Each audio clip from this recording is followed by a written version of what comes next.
Steam. Nothing like a relaxing session in the sauna after a day or two of hard work. Cut. Not that kind of Steam. Steam, a platform with over 120 million active monthly users from 249 countries across the world. But what is Steam? Why is it so massively popular? And why will it one day rule the entire world as we know it? Maybe. But we'll get into that later. First, we have to know what Steam is and how it started. Valve, the creators of hit games such as Counter-Strike, Half-Life, and Artifact, also created Steam in 2003. Steam was Valve's way of keeping their games automatically up to date for their users, which in 2003 was a big deal. It famously simplified the PC gaming experience, which would open doors to new players excited about the software, and the future of PC gaming as a whole. In 2005, Steam wanted to expand their service and would partner with third-party developers to bring hit titles to Steam. Ragdoll Kung Fu and Darwinia. Yeah, I've never heard of them either. But this was big for Steam. It was subtle, but this was the first sign of Steam becoming an online marketplace for video games, other than their own IPs. By 2006, that number would be 10 times that of the year before, with over 70 games available on the Steam store. By 2007, with over 200 games available to purchase and play, Steam added something that would change the landscape of their platform forever. The community features were perhaps one of the single most important things that contributed to Steam's dominance. A way to add your friends. Along with this ability to have a friends list, you were also able to see their profiles, their achievements in games, along with numerous other stats, the ability to join community-created groups, and even use voice chat to hear your friends scream at the top of their lungs. As you can see from this graph of the number of peak concurrent users on Steam by year, here's the peak in 2007, and here's the peak in 2008.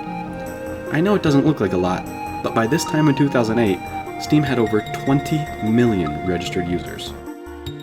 2009, 10, 11, and 12 were all years that Steam saw consistent and considerable growth in the number of users on Steam and the money generated by Steam, incorporating a tab to see games that were under $10 and under $5 to encourage those impulse buys on games that you will probably never play.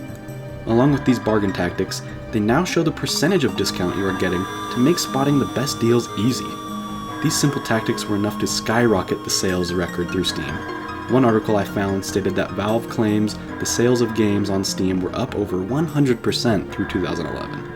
And reports of the user base over 40 million accounts. 2012 was also the year that the Steam Workshop was released. The Steam Workshop was a place for the community to really show off their talents. It allows for custom creations from many games to be submitted directly through Steam and is available for anyone to download and play for themselves. By 2013, Steam claimed to have over 75% of the market share in PC gaming. For reference, this is the same year that Apple released the iPhone 5S. So clearly, they were a well-established company at this time. Yet, Apple's total market share was only 8.3% at the same time. Now, of course, they are different companies and yada yada, but come on, this is a staggering statistic. It shows really just how dominant Steam was and still is as a platform. If you were PC gaming in 2013, there is a 75% chance it was on Steam.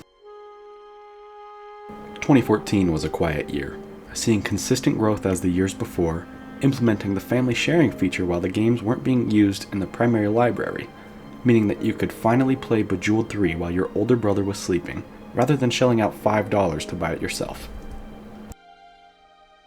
Steam was once again shattering their own records in 2015, releasing over 3,000 brand new games on the platform and boosting their concurrent users from 8 million all the way to 12 million. They were also able to sell over 300 million copies of games throughout the year, generating them just shy of $3 billion in revenue. For the next 6 years, nothing significant about the platform has changed. Each year, more games get released on Steam, and more copies of games are sold. This consistent growth has made them easily one of the largest powerhouses of computer gaming, and gaming in general, with over 120 million people playing in a single month, 60 million of which play every day. Their effects on gaming will be felt long after they're gone. All competitors are trying to replicate Steam's success in one fashion or another, but none of them have even come close to what Steam has built.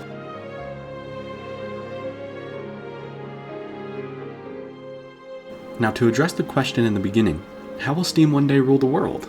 I hypothesize that in the near future, Steam will join forces with another company that is just as large as them. With their billions of dollars, they will buy out all their competition. Then, they begin programming robots with the talents from all the developers they have gained from the merger. Everyone will be forced to play video games through Steam every single day without a moment's rest.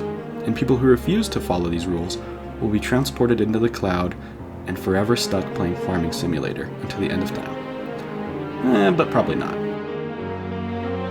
And that's it.